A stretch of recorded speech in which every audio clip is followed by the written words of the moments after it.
राम राम जी। आज है day 30 workout का। फिर किया अपन ने ब्रश। अब अपन पी रहे हैं 1 गिलास गर्म पानी।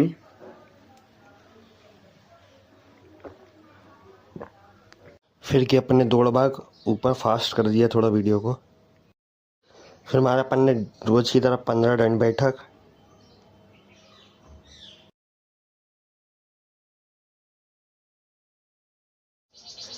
रोज की तरह हमारे 15 पुशअप्स अपन ने।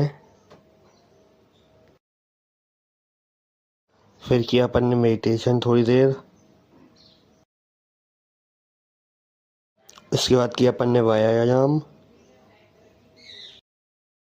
फिर किया अपन ने और आज का वर्कआउट यहीं खत्म करते। अब अपन खा रहे हैं 2 बादाम। अब अपन पी रहे हैं 1 गिलास दूध।